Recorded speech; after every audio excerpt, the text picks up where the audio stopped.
पुंडलीकवरदेव हरी विठ्ठल, श्री ज्ञानदेव तुकाराम, पंढरीनाथ भगवान की जय, माऊली ज्ञानेश्वर महाराज की जय, जगद्गुरु तुकाराम महाराज की जय. सार्थ ज्ञानेश्वरी अध्याय 4, ओवी नंबर 81 ते 90 या भगवद्गीतेच्या 4थ्या अध्यायातील या ओव्यांमध्ये भगवान श्रीकृष्ण अर्जुनाला कर्म, अकर्म आणि निष्काम कर्मयोग यांचं अत्यंत सूक्ष्म आणि गूढ तत्व समजावून सांगतात. मनुष्य संसारात राहून कर्म करतो, परंतु जर त्या कर्मामध्ये कर्तेपणाचा अभिमान आणि कर्मफळाची आसक्ती नसेल तर ते कर्म त्याला बंधनात अडकवत नाही.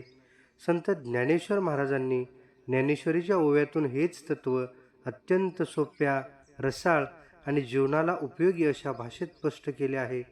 निष्काम बुद्धीने केलेले कर्म हेच खऱ्या अर्थानं मोक्षाचे साधन कसं बनतं आणि कर्म आणि अकर्म यांच्यातील सूक्ष्म भेद कसा ओळखावा याचं सुंदर विवेचन या ओव्यांमध्ये केलेलं पाहायला मिळतं. आपण एक एक ओवी आणि त्या ओवीचा मराठीमध्ये अर्थ समजून घेण्याचा प्रयत्न करूया. रामकृष्ण हरी. न मा कर्माणि लिंपन्ति न मे कर्मफले स्पृहा इति मायोभिजान्ति कर्माभिर्न सभज्यते.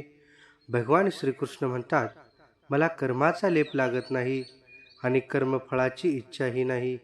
जो मनुष्य मला अशा स्वरूपात जाणतो तो देखील कर्म करून बांधला जात नाही. हे मजची स्तव जाहले परी म्या नाही केले, ऐसे जेने जाणितले तो सुटला गा. हे सर्व माझ्यामुळे झाले असले तरी मी केले असा अहंकार ज्याच्या मनामध्ये नसतो तो खऱ्या अर्थानं या कर्मबंधनातून मुक्त होतो. अहंकार विरहित जीवन जगता आलं पाहिजे.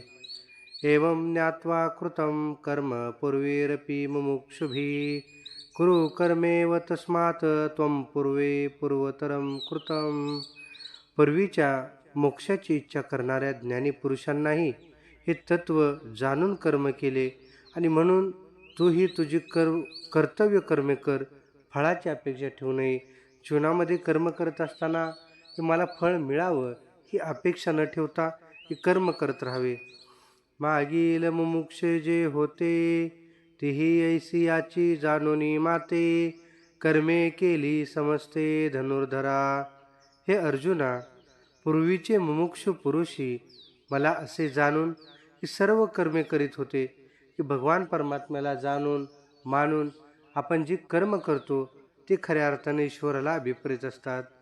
परी ते बीजे जैसी दग्धली नुगवतीची पेरिली, तैसी कर्मेची परितया जाहली मोक्ष हेतू. जसं जळलेलं बीज पेरलं तरी त्याला अंकुर फुटत नाही, अगदी त्याचप्रमाणे निष्काम बुद्धीने केलेले कर्म बंधन निर्माण न करता मोक्षाचे कारण बनतात. ते म्हटलं जातं बीज भाजून केलेलं आहे आम्हा पुन्हा जन्म मरण नाही. हे जसं भाजलेलं बीज उगवत नाही त्या पद्धतीनं जे आम्ही कर्म जर केलं तर आम्हाला जन्म मरणाची भीती संपून जाते. हे इथं आणि काही एक अर्जुना, हे कर्मा कर्म विवंचना, आपुलिये चाडे सज्ञाना योग्य नोहे. हे अर्जुना, कर्म आणि अकर्म यांचा विचार अत्यंत कठीण आहे. तो केवळ स्वतःच्या बुद्धीने समजणे एवढं सोपं नाही. की कर्म किम कर्मेति कवयोप्यत्र मोहिता, तत्ते कर्म पविक्षामी यज्वा त्वा मोक्षसे शुभात. कर्म काय आणि अकर्म काय यामध्ये मोठमोठे ज्ञानी पुरुषी गोंधळतात आणि म्हणून मी तुला ते तत्व सांगतो ज्यामुळे तू अशुभातून मुक्त होशील. मर्म म्हणजे ते कवन अथवा अकर्मा काय लक्षण, ऐसे विचारिता विचक्षण गुंफोनी ठेले. कर्माचे खरे मर्म काय आणि कर्माचे लक्षण काय असा विचार करताना विद्वान लोकही गुंतून जातात. जैसे काकुडे नाणे खऱ्याचे सारखेपणे, डोळ्यांचेही देखणे संशयी घाली. ज्याप्रमाणे खोटं नाणं खऱ्या नाण्यासारखं दिसतं आणि माणसाला क्षणभरासाठी का होईना पण संशयात टाकतं, त्याचप्रमाणे कर्म आणि अकर्म यांचा भेद ओळखणं हे कठीण असतं. तैसे निष्कर्म्यतेचे भ्रमे गिमसी जत हाती कर्मे जे दृष्टी सृष्टी मनोधर्मे करू शकती. काही लोक बाहेरून कर्म सोडल्याचा दिखावा करतात, पण मनाने अनेक इच्छा आणि कल्पनांमध्ये अडकलेले असतात. हे खरे नैष्कर्म्य नाही.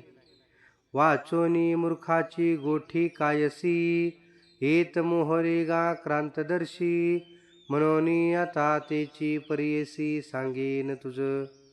या विषयामध्ये केवळ सामान्य लोकच नव्हे तर ज्ञानी पुरुष सुद्धा गोंधळतात, आणि म्हणून आता मी तुला हे तत्व स्पष्ट सांगतो. कर्मणो ह्यापी बोधम द्वयम च विकर्मणः अकर्मस्य बोधव्यम गहना कर्मतो गती. कर्म, विकर्म आणि अकर्म या दोन्ही गोष्टी समजून घेतल्या पाहिजेत, कारण कर्माची गती अत्यंत गूढ आहे. तरी कर्म म्हणजे स्वभावे हेत विश्वकारो संभवे ते सम्यक आधी जाणावे लागेथ. या विश्वाच्या रचनेमध्ये जो स्वाभाविकपणे चालणारे कर्म आहे त्याचे स्वरूप आधी नीट समजून घेतले पाहिजे. मग वर्णाश्रमासी उचित जे विशेष कर्म विहित तेही ओळखावे निश्चित उपयोगीसी. आणि त्यानंतर आपल्या स्थितीनुसार आणि धर्मानुसार जी कर्तव्य कर्म सांगितली आहेत तीही योग्य प्रकारे ओळखून आचरणात आणली पाहिजेत. आणि ती आचरणातली कर्म जर आपण जीवन जगायला शिकलो तर मग खऱ्या अर्थानं आपण भाग्यवान आहोत.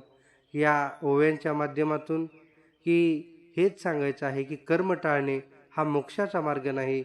निष्काम आणि निरीच्छित भावनेने बुद्धीने कर्म करणे हा खरा योग आहे. मीच करता आहे हा अहंकार सोडल्याशिवाय कर्मबंधन राहत नाही. आणि अनेक ज्ञानी पुरुष संसारामध्ये राहूनही अंतःकरणाने मुक्त असू शकतात. रामकृष्ण हरी. धन्यवाद.